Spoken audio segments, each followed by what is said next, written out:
Hey, how we doing, guys? Morning, everyone. Joe here. Kevin.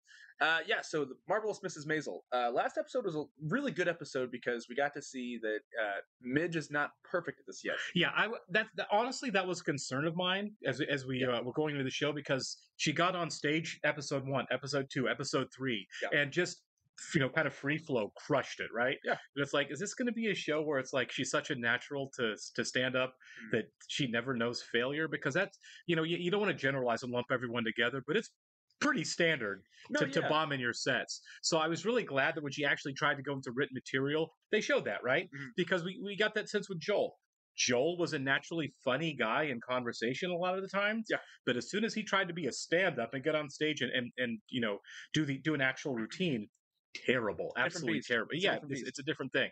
So it felt realistic to me to watch Miz fall on her face a couple times. And we talked about it before the episode started. We're like, when is this going to happen? Because it's inevitable. Absolutely, right. And I like that Susie in the episode said, you're going to bomb again and again and again. This is going to happen. So, again, I don't know if you've ever watched like Comedians in Cars Getting Coffee on Netflix or Seinfeld. I do. I like that show. I love it. I've watched every one of them. The Obama one's one of my favorites, but he's not even a comedian.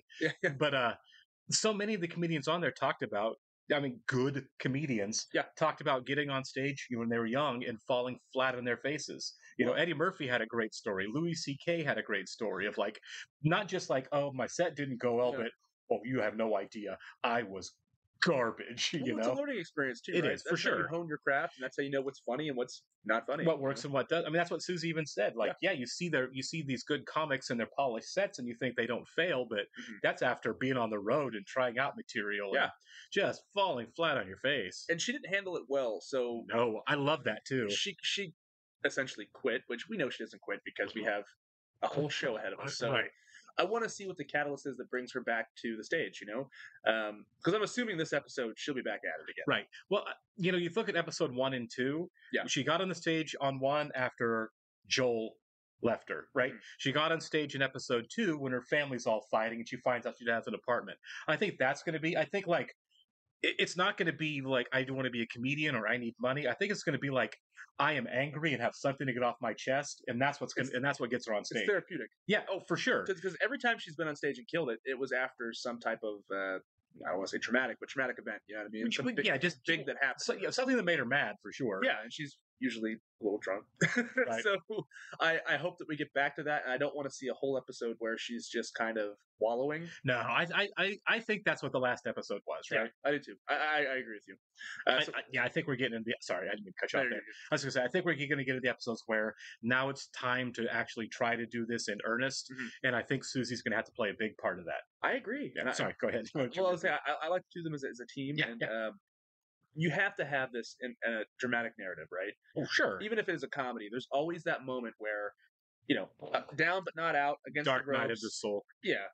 Can you imagine it's a show, how boring a show would be?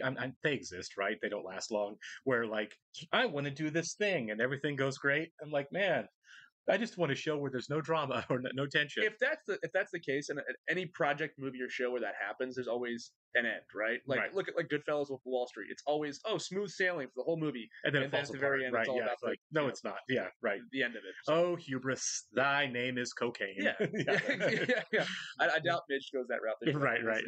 But anyways, guys, we're gonna hop into it today. So if you're watching this on YouTube for the first time, welcome to our channel. Hey guys, if you don't mind, hit the like button for us. Leave us a comment down below, and please hit that subscribe button so you can stay up to date on the new content we have coming your way. Absolutely. If you'd like to see a full-length reaction to this and everything else we've watched or are watching, including a few new shows we're about to head your way in the next week or so, please check out a link in the description below to our Patreon page where you can check all of that stuff out. So much of it. Yeah. Not my husband and the father of my children. See, she's holding court again. It was never being able to truly land. She's got everybody eating out of her hand. Bring him over for dinner. Wow. She takes one look at him, and suddenly it's like, you know what? It's not a high fence. Just hop on over. Here, step on my hands. I'll give you a boost. Manafort McLean, caught with head of wife in trunk of car. My God. He still looks fantastic. Now, good comics never run out of stories. Right. But it's like, Midge, use this. Take this to the stage. I love the fact that, like, some of them are like, my story is completely made up, by the way. And, like, a lot of it is. And it should be. Or exaggerated. Right. Watch it. This is a balance issue, people. Yeah, it really is. Yeah. Don't touch my tray when I'm carrying drinks. I'm looking for the Reichstag. The Reichstag? Oh, that's dark. This famous German building. Gaudy, very big, and no elevator, or... And your last name? Hitler. Berg. Yes, I've been at it a while. Almost made my living from it. Got an agent, got a manager. Once again, fantastic set. The transitions, the lighting, the music, they kill this. I don't know. I like the fact that Susie's gonna, yeah, it's cool, that Susie's gonna force her back into it. This is my daughter's idea. I am not wearing that when he gets home. All hell breaks loose. Really? You kidding? I couldn't get him to give me the time of day. If it weren't for you. I'll take 2. You will not be sorry. I'm a little surprised to see you. Well, it's been a while, and last time words were said. My parents are making me throw them a 25th anniversary party Friday. Friday. Short notice. I know, and I have no idea what people of their age do at parties. I'll come. You will? Oh my God, I love you. I love her. It's just this thing I've been doing lately. I've been working the party circuit. Which means? I go to parties and I talk. I want you to meet Charles Connolly, executive recruiter from Bell Labs. Bell Labs. Abe, we're gathering the best and the brightest to help us get there first. May I stop you there? Of course. I want no part of Sputnik panic. Please think it over. Take some time and call with any questions. I doubt I'll have any. Call anyhow. We're going out to dinner! Was he playing hard to get there? Yeah. Let's get in here. Bell Labs, Rose. I got an offer to work at Bell Labs. What? Bell Labs down in the village! Bell Labs! Excuse me. I was shaking my head a little bit. Very serious. Very dubious. Oh, you can look extremely dubious. And he was, we're going out. The whole family. Call Noah and Astrid. He's got an offer from Bell Labs. I'm never sure about me and Peach. I am. Are there men at these parties? She's got to come None clean parties, eventually. Right. Mama. Here he am. Thanks for the dress, Mama. Tell your mom what's going on. She's You're not there worried. to find a man. You're there. Just tell her you're not going to pick up men. I'm the entertainment. Right. I like hanging out with these girls. That's all you have to say. Know that she Right. is entertaining. They know that she can talk to people. Okay. This is the worst Do people party I've ever ever see been to. Susie without the hat on? I hope not. Right? I like it. It's I part of do. the whole thing. That's my dad's boss. He's 70. And deaf and married, but keep an open mind. Oh my God. Wait a minute. Wait a minute. There's the food. Yeah. Man really cares about silver. Maybe 25 years is the Yankees season tickets anniversary. So, did you catch my set? Your what? Just now. You hear all the laughs I got? Yeah, I heard the laughs. What am I looking at? Well, nothing, silly. The curtains are closed. I'm incorrigible. Let's open the curtains here. I like that about us. He's struggling with a cat. The cat knocked his toupee off. Cat did him a favor. And he's throwing the cat out the window. And Joel moved in with that girlfriend. The secretary. The home wrecker. Like Sasha from Edge of Night. The secretary was just out of the picture. Joel would come back. You want her out of the picture? They've not told this poor woman that Joel tried to come back. I know. I see an open path for Miriam. She will find her way, I promise. A business proposition, but not here. You have time later today? I'm off in an hour. Hello there. Midge, this is my karate instructor, Lou Foldman. I'm Randall's agent. He's with William Morris. My boy told me he was having a bite with you and I was in the neighborhood. Hope you don't mind my stopping by. So you want to do an act with me? They're always looking for duos like us for commercials, radio. Who knows? We may be the next Nichols and May. Huh. You don't know Nichols and May? Should My I? Nichols The Wayne, next mate. time they're in town, you're going. I mean, it's way different than what Right. Susie wants. So she's got to choose between Susie and them, it looks like. For sure. Yeah. There's something with this that's not going to fit with her, though. Yeah. Hey, what was the deal with you and that guy? What guy? You mean Randall? He was even thinking we could get some work doing industrials. Industrials? Yeah. Wait, you're gonna Here we spin go. around You're on right, a platform hawking Buicks? You met his agent. At the Stage Deli. Lou something from William Morris. I had cufflinks. Your kids moved in. I don't have cufflinks. Draw a conclusion. Hello, you. Where's Oh, hey, she's on Succession. Stop the car before That's you Willa. get out. Oh, it is, isn't We it? discussed this. I got my hands on the Bell Lab schematics from a friend. Lots of info, tons of specs. Study now. This is for you. Honestly, Astrid, you don't have to bring us gifts every time you go to Israel. Oh, I just wish Rose liked me. She likes you very much. She loves you, Astrid. I make her nervous. Breathing makes her nervous. That's true, yeah. We're seeing the fertility doctor again tomorrow. He's one of the pioneers in This cervical poor woman. I know. She's so Everyone's defeated. good with that. You are a natural born mathematician. I was so proud. Did you stay in touch with her? That moron? I'm very glad that he's finally found some people who truly speak his language. The great Abe Weissman. Cheers. Cheers. Oh, Joel's back there. Oh, I was wondering why they both look so mad. We're getting a cab. Noah, get us a cab. Is he going to come out? That's what I'm wondering. Yeah. Yep. That's what I was wondering was going to happen. I didn't know you'd be here. How could you? I didn't know you came here. We don't. I'm sorry. I just... Look I didn't mean to overhand. spoil the night. Yeah. You didn't. It's... Yes, she's not wearing a ring anymore, man. You left her and you have another girlfriend. With you there. Right. Come on. Inside. He's living with another woman. She's inside. I don't understand why he's feeling Joel. anything right now. Joel, stop the self-pity. Yeah, like, Stop you've it. got it really ratcheted up, dude. It's not going to last. What's not? Joel and that woman. I saw him check his watch twice. The parents catch us. This is your idea. Don't leave Astrid. Oh my God. I'm not gonna leave Astrid. She thinks you are. I'm not. I've told her 1,000,000 times I'm not. I don't care if we have kids. I want a dog. She's driving herself crazy. That's really cool. She's driving me crazy. I don't know what to do with her. If I have to go to Israel one more time, Just please. Till death do you part. Astrid woke up the baby. It was Yep. inevitable. Astrid kissed the baby. Yeah. Just break up with her, man. General so. Ah! I have to go back to the office for a while. Oh. Okay. What is it with you people and lunch? Don't any of you eat breakfast? Get out from behind my desk. I won't get behind your desk if you won't get behind mine. That's Okay, fair, because I'm he calling did kind security. of... Oh, forget it, Lou. I cut the lines. So, Midge Maisel's a client of mine. You're her rep. Yep. And she doesn't need a William Morris agent in her life right now. But again, she should talk to Midge about this. Honesty. Yeah. Get on the same page. You're a team, right? Exactly. She has Midge's best interest at heart. Now explain that to her. Yeah. This party circuit thing you got going on, I don't know what you really think it is, but it's not stand-up. I know they're not real gigs. Do you? Because it doesn't seem like it. You want to do this? Yes. Do you? Yes. I can't tell anymore. You do Well, not meet with yeah, any agents that's without right, me yeah. knowing about it, ever. I'm so sick of you acting all innocent. Oh, I don't know how the world works because I'm a housewife and I wear 4 layers of petticoat. Oh.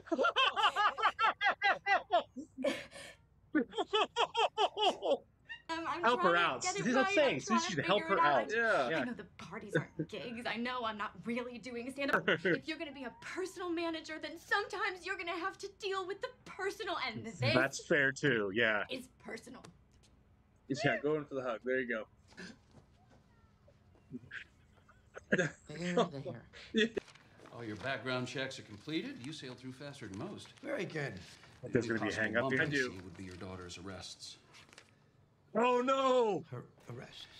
Young people go through these phases, right? Yes, young people go through phases. Oh, that Things I sucks did so in college, bad. It's amazing my parents still talk to me. Then Mrs. Clavitter laughed too. Turns out she hates her mother and thinks Esther's a delight. He did. He was going to say it, but didn't want to say it from her mom. Happened to Jenny Paul? Yes, our little girl is looking more and more like Winston Churchill. Oh, someone recorded that. Is this going to blow up? It's total improv. Nah, this had to be written. They're going to just start selling her tape? Is that legal? I don't know. Miss X at the gaslight. Okay. That was an amazing shot. I love that. It was a great shot. We didn't show anything except the recording for that whole last shot. Is how you end an episode. Oh, it was you have great. 2 different things up in the air, right? You've got her dad finding out about it, Abe being like, I'm going to say something. You're like, is he going to say something? And then you cut to that moment. Holy cow. Yeah, her dad's about to call her out and find out some ugly truths about her while she's about to blow up as a comedian. Do you think that he does?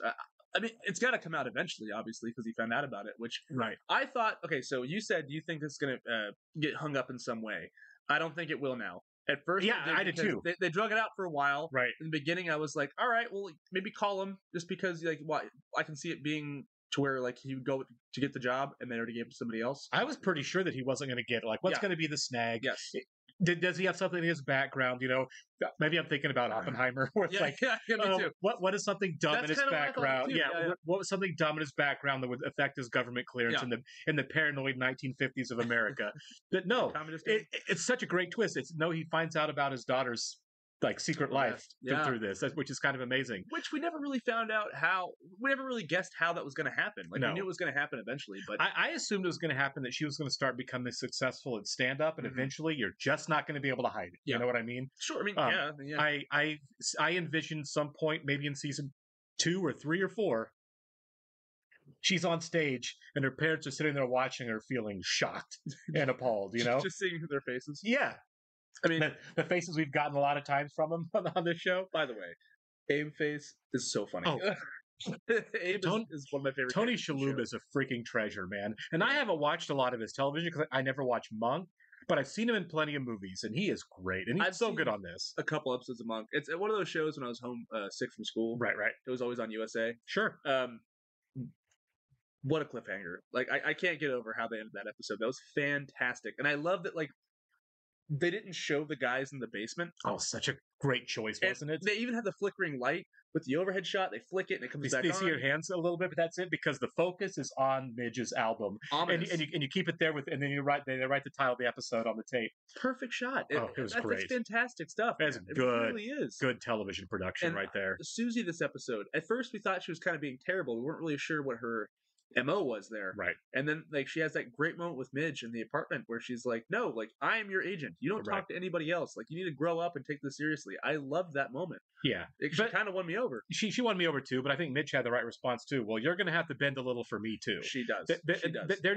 Their personalities are so different, and the way they want to approach things is so different that they really do need to be compromised on both ends. Midge needs to be tougher, and Susie needs to be softer, so they can meet in the middle a little bit. I agree with you. Susie needs to stop being so bullheaded. Yeah, for sure. You know, she has this vision of exactly how Midge's career should go, and Midge is like, I'm a person and not your product, and you're gonna have to accept the fact that I'm a person. Yeah. Also, a different person than you. There's so few shows that we watch on this channel that get me excited and amped up. West Wing, Mad Men. Right. I get so amped up after this episode. Yeah, I'm pretty stoked to see this, what happens with the album and everything. Yeah, we'll have to wait another week to get to that one. Sorry. Yeah, it took me a second there too. Right. But yeah, okay, so was it 10 episodes in the first season? Honestly, I never looked. I have no idea. I don't know if it's 8, 10, 12. It'll be somewhere around there, right? 8 to 12-ish, I'm sure. We'll check it for the next one because the next episode is 8, I believe. So... No, this is 6. This is 6? Yeah, so the next one will be 7, yeah. Oh, okay, cool. Never mind. Well, still, I mean, like... we got to be getting past the halfway point, I would guess. I don't want it to end. Like, we're lucky because it's all out. But yeah, we get an endlessly watchable show. This is amazing, yeah. And I feel like it's got a strong rewatchability factor with it too, big time. Which I feel like for me, that's one of the greatest compliments you can pay a movie or television show is that it's rewatchable, that it's worth going back for second and third views. Yes, that's you think of a lot of the movies we like. We always talk about rewatchability, but television shows, right? The ones you mentioned, West Wing, Mad Men, the Breaking Bad or Parks and Rec. These are shows that are rewatchable, which is a huge compliment. And I feel like this is in that category. I do rewatch. I mean, like when I do a lot of the comments on Patreon but to get ready for an episode we do weekly, I'll watch the last episode frequently. You know what I mean? So I mean, this show's no different. Right. I can't wait to go back and rewatch it. There are a couple of shows that when we've done the episode, I've gone back and just watched it again, even before I did the edit. You know what I mean? And this one has a stronger watchability factor, and not the least of which is the tone and pace are always dead on for the moment, even as it varies, and just the visuals, the visuals, the sound and the visual cues are so impressive on this show. The music, the exterior shots, the way the period is just nailed. The dialogue, the way they speak, even right. You know, like it's got that it's like a sing-songy. There's a cadence to their voice that it's very 1950s. It's such a manic energy. It does. It almost feels like watching like a 50s movie. You know, I was watching. And this is true. I was watching On Golden Pond with friends. A week or two ago. Is that Henry Fonda? Yeah, Henry Fonda and is it Katharine Hepburn? Yeah. Or is it Audrey Hepburn? I get them mixed up, and I'm sorry because I know they're completely different people. It's Audrey. Yeah, it's Katharine was way back in the day. You're right. It was Katharine Hepburn. We're not related, by the way. But it was it was Audrey Hepburn, and she's using that Norman, the calendars are in bloom again. My friend's like, was she the last actress to use that like East Coast 50s accent that you see in all the old movies? She might be, but I feel like this feels like that period. You know, it's obviously a different accent, but this feels like this could actually be a period piece, not just in setting, but in presentation, like this could have been filmed in the 50s and felt like it belonged. Obviously, minus the profanity and stuff, but the nudity. Yeah. Right. I think you're onto something there with period pieces, shows and movies. They're usually really great and they're always revered so well because they're timeless. Right. You know, I mean, like it could have came out whenever, and so for that reason, it'll be around forever. Now, do you ever see a period set movie and you're taken out of it because the actors or the writing or whatever doesn't fit the period? Mostly you know like I mean? Baz Luhrmann movies, like 100%. Great Gatsby. Yeah, I like the Great Gatsby enough. That's a movie where like you start mixing contemporary with right. the period. Well, doesn't work. I'm not even saying mixing. I agree with you on that, but I'm saying like unintentionally. You know what I mean? Oh, okay. Like Bram Stoker's Dracula when you see Keanu Reeves and Jonathan Hawke. Yeah, exactly. Keanu Reeves and Winona Ryder. Completely blowing it as far as feeling like they fit in the period at all. Yeah. That's a different. I see that as more schlock, so I kind of like it, you know. But you're right. But just like sometimes hairstyles, or like the last, it feels more 90s than it does 1800s. Right. Yeah, like the last Robin Hood movie with Jamie Foxx and I was thinking Edgerton. What's his name? Joel Edgerton. Joel Edgerton. Yeah. Is that his name? Joel Edgerton. No. I'm thinking of oh my God, the Taron Egerton. Taron Egerton. Yeah. Thank you. We didn't rehearse any of this before. I should be plain to see. But one of the reasons that movie is hot garbage is because it doesn't feel like it fits any type of real period that ever existed. It feels like a superhero movie. Yeah, it felt like a superhero movie. It's like, wait, we have automatic crossbows and modern hairstyles. Than it is completely. Then it just takes me out of it. And the reason I mention those is this just really nails the period and feels legitimate, you know? And it doesn't have to be realistic. The show it doesn't have to be realistic. I'd say the show is realistic to a certain extent, you know. But you're right. Once you commit to that period, you commit to it, and they don't break that in the show. They don't, and it doesn't jump the shark. We're in season 1, so who knows? But it's not winking at the camera at all. No. Like, wasn't this a quaint time period or anything like that? You know, which I can't stand that kind of stuff. And this is great, just like Mad Men did, right? Yeah. There's no winking. This is what the time period feels like. It's in many ways it's a time machine. Yeah, for us to go back for sure. I love this show. The show's amazing. All right, guys, we'll catch you on the next one. See